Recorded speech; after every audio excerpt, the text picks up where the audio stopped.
All right, so today we have a Warhammer 40K competitive 10th edition battle report with the new Aeldari against the Necron Awakened Dynasty. So, if you're wondering how this new meta aspect host matches up against the Necrons, you're going to want to stick around because we're going to condense this 3-hour game into about 20 minutes, give you all the things that worked, maybe didn't work, and what we learned, and simply passing that knowledge on to you because I truly believe if one of us gets better, we all get better. So without further ado, let's get into it. So we have taken hold today, Crucible of Battle, Layout 6. We're back on GW layouts, ladies and gentlemen. So taking a little break from WTC and getting prepped for another GT at the end of next month. And very much in the experimentation stage of what I want to run, but I am pretty sold on Awakened as of right now, pending any data slate changes that might be coming up next week. And overall, since implementing the King into the list, it has felt freaking awesome and very thematic, because it's the King and his warriors, so it's kind of pretty cool as well.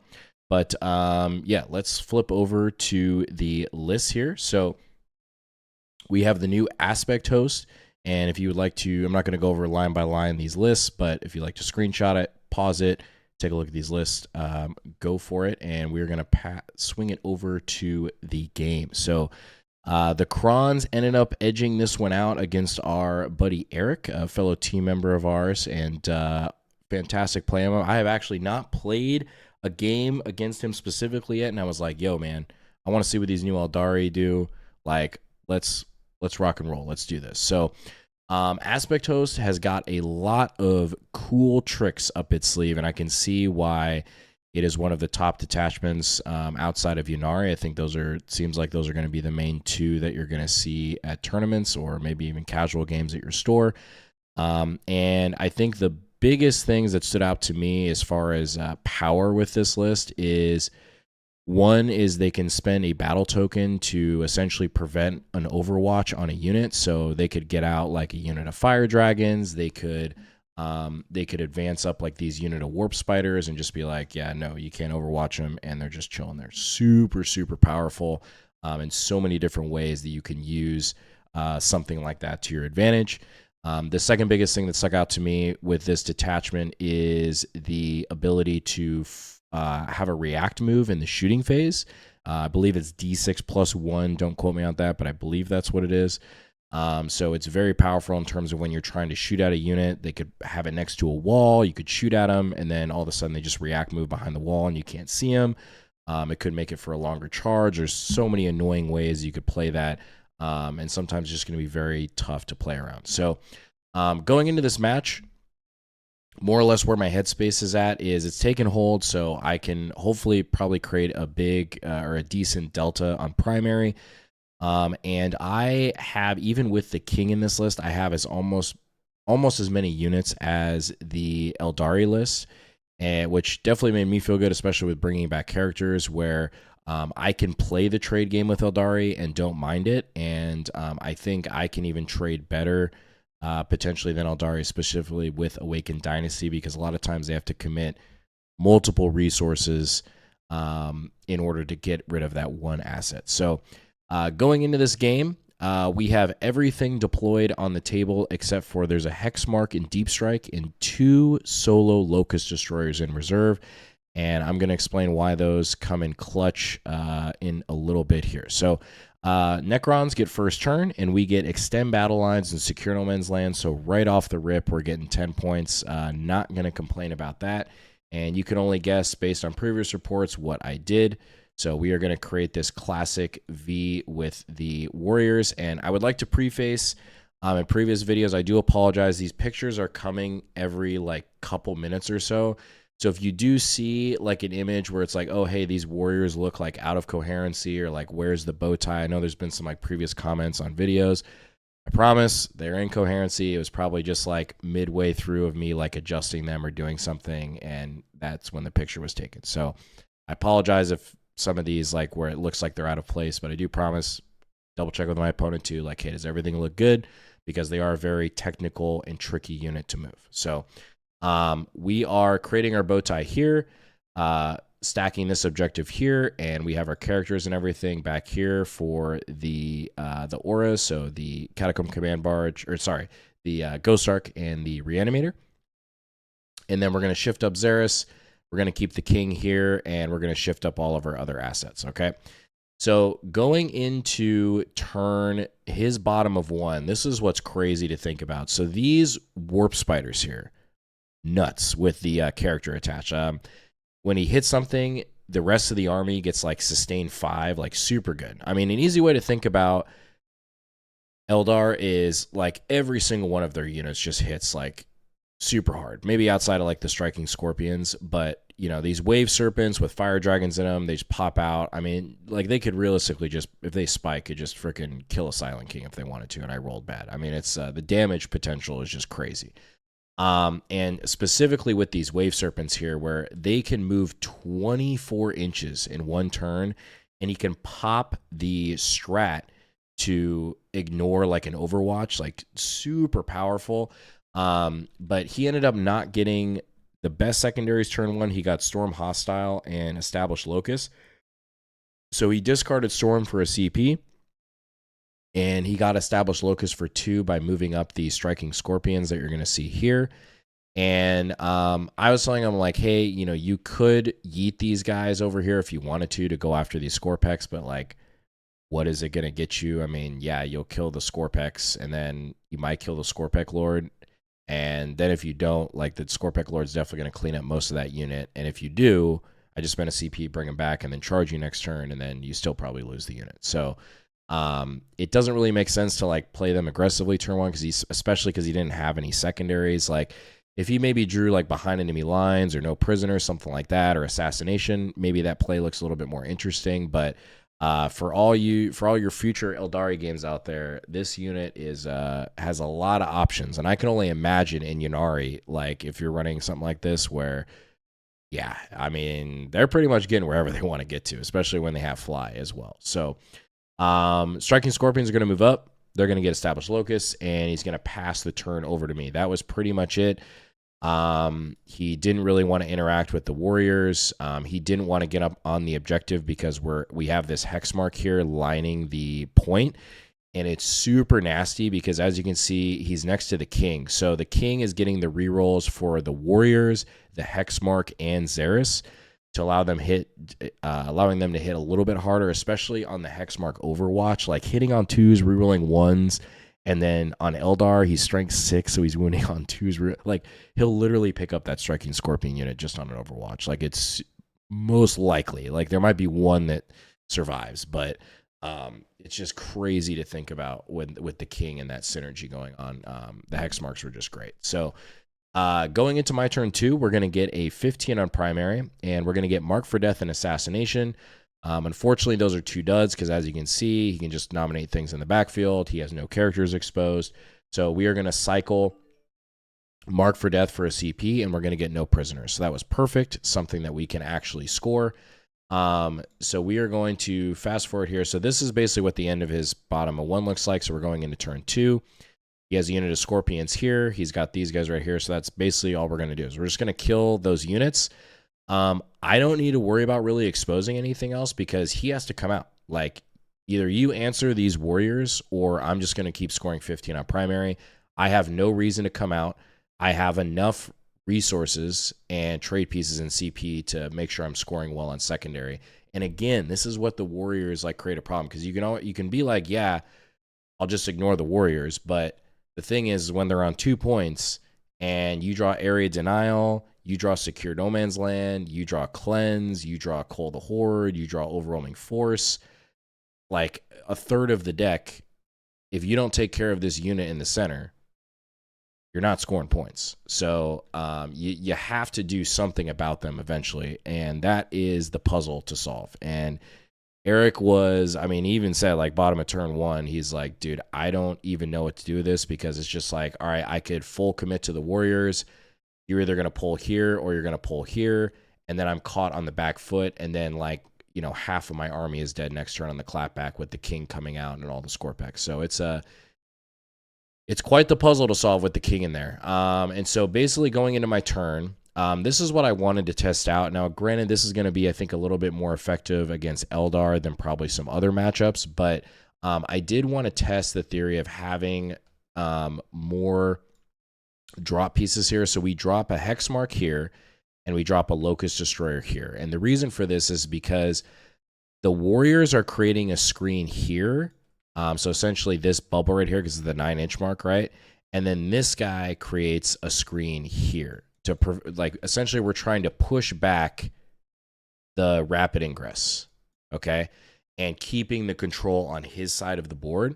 But the slight mistake that I did make is I dropped this hex mark here to get a line on these striking scorpions, but it did leave him enough room to drop this wave serpent in here. So that was a slight error on my part. I don't know if I really could have screened it out, to be honest, because I think I measured it because I just wanted to see, like, even if I dropped him here, I still think he could have, well, I don't know if the wave serpent would have been able to fit there at that point. So there was maybe a play where I could have done that, but then the hex mark wouldn't have been able to shoot at the striking scorpions, and I really needed to make sure I got no prisoners from the king's indirect and the hex mark. So we drop those 2 units there out of reserve just to push the screen back. I don't need to score anything else. You could argue like, hey, what if he draws no prisoners and assassination next turn? I'll live with it. I mean, this list gives up assassination like crazy. If he doesn't kill the hex mark, he probably figures out some way to kill something else to get assassination. So not going to stress over that. So get a 15 on primary. We're going to get no prisoners because we pick up both of those striking scorpions. And then let's see what happens here. So yeah, that's the end of bottom or top of 2. So going into his turn, he is going to initially drop the Rangers here, but I told him don't do that because then the hex mark can come over and just like pick these guys up as he can come back for 1 CP. So he moves the wave serpent over. There was really no way to hide this, but he needed to hold this point and hold primary.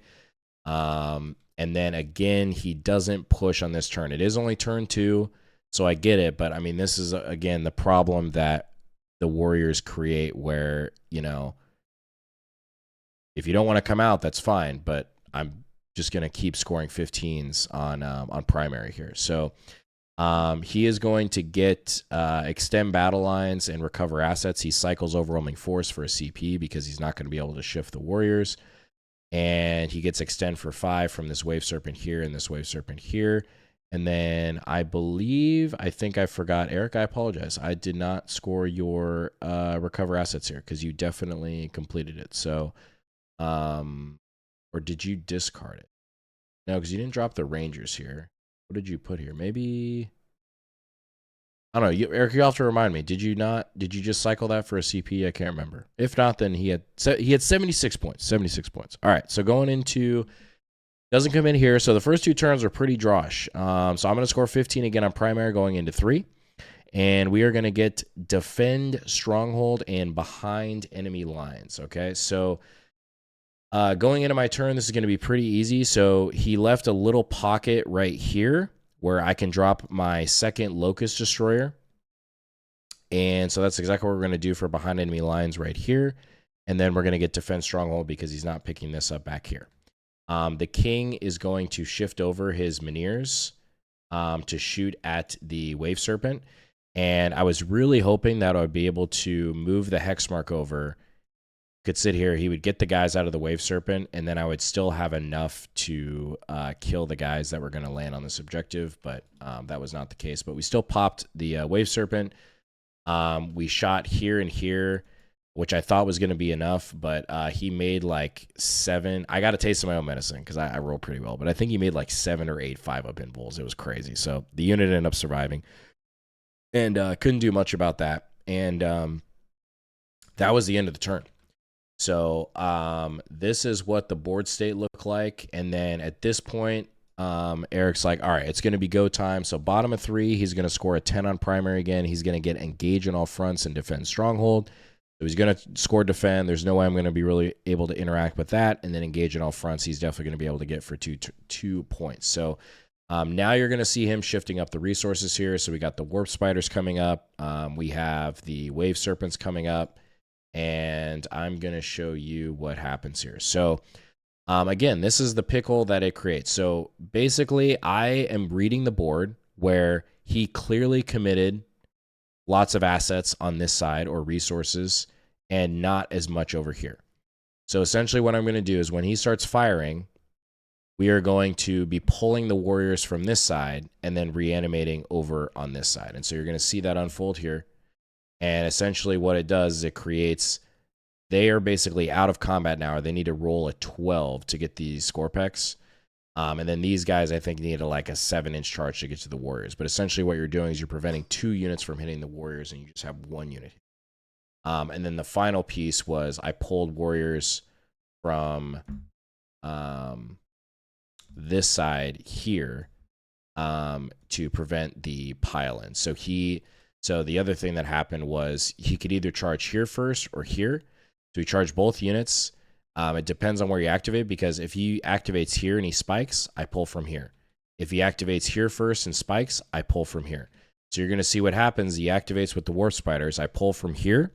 I stay out of his consolidate range. Now, I will say he was out of battle tokens, but Aeldari Aspect Host, they have a token they can spend it on for, I believe it's a 6-inch consolidate move or pile-in move. I can't remember exactly. I think it might be a pile-in move. So super strong, super good. But he was out of tokens, so he couldn't do it. So we keep the warriors there. And then we're slowly going to trigger multiple reses on the point. Now, again, the rules with coherency is you have to res on existing models and creating with coherency. So like you couldn't just drop like 2 models right here, if that makes sense. So you have to go here first before you could actually add models here. So it's a very technical thing, but that is how you have to do it. Let's see here. So yeah, that's basically the Warp Spiders bounce. The warriors come back. I deny the center point there. And so we're still going to score a 10 on primary. And we get sabotage and bring it down. So we're going to sabotage with the Scorpec Lord right here. And then basically we're going to try to figure out if we can pick up the rest of these assets. So the assets here, pick up these guys here, this Way Serpent, and these Warp Spiders. So basically now this is what happens with this list is like, okay, when you really want to start committing for the warriors and hopefully you bounce, then the clapback is probably going to be pretty painful, especially with the king in the list now. He just really pushes the damage to what I think it needs to be. So you pick up all those assets. Warp Spiders are dead. You're seeing all this shift over here. We pop this transport. And this is basically what it looks like by the end, bottom of turn 4, where he just doesn't really have much left. And we still have all of this over here just holding it down and just kind of harassing these resources over here.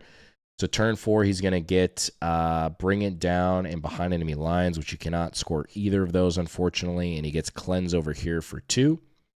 And then shifting up here, he basically kills these assets right here. He tries to go for killing the warriors and Xeris again, because that's really like his only option. And then this was also like I got a little lazy here because they were actually out of combat, and I was like, I didn't even like move the warriors. I like totally forgot, but hindsight, they should have moved like up here to line this point. So that was kind of my bad, because then as you're seeing this unfold, he's getting all these resources on the point for free, but I just completely forgot to move him. I was like playing a little fast. And so he gets his resources on here. He bounces. And then going into turn 5, we're just basically going to get a 10 on primary again. We get overwhelming force and containment, which was perfect. So we're going to kill this unit, kill this unit, kill this unit, and then basically call it a game. And then we bring up the Hex Mark with the Veil of Darkness, and we drop him back here to try to maybe kill these resources here. And that going into turn 5, that was pretty much it. So he gets Assassination and Sabotage and Take and Hold for 10. So finishes up the game 99-76. If he scored Recover Assets, which I think he did. Couple things to point out here. I think, at least on the Necron side, I think the first glaring thing is I should have pushed these warriors up like I just talked about. On that turn, that was just kind of like lazy play on my part. And then the second thing is I think against Aeldari, I think I should have done a better job. I don't love him scoring 10s every turn. And now, granted, he did spike on this to prevent him from getting a 5 on turn 2. But I think I should have played this Scorpec Lord a little bit more aggressively, where I could have just put him right here. And if I went first, like, he's advancing up here, right? And granted, like, yeah, you could try to kill him, but I don't know if he wants to commit enough resources to kill the 4-up Field No Pain Scorpec Lord and getting the clap back from the king, because the king is right here. So whatever you shift over, he's just going to move over and hopefully kill that resource. So I think I underutilized this, at least in this matchup, and using him more of a piece to harass my opponent's primary. And then I think on the Eldar side, I think this is just a really tough matchup for them. I don't know about the Ynnari detachment, but with Aspect Host, it's tricky because not only are they dealing with like a stat check, but they're also dealing with a lot of units as well. I mean, this list is pushing like 17 units, and that's not even including when I'm rezzing characters. So, like, even if I only res 2 characters per game and you're bumping the unit count up to 19, and then you still have like the super durable warrior brick and the king. So I think it's an interesting puzzle for Aeldari to solve. I think there are ways maybe to solve it, but the warrior brick with Aeldari, I think it definitely creates problems for them that is a little bit tough to solve, because there's just a lot of overkill situation with their weapon profiles. But they do have a lot of tricks up their sleeve, without a doubt, with the react moves and everything else to keep primary interesting and secondaries. But overall, fantastic game against the Aeldari, and until the next one, catch y'all later.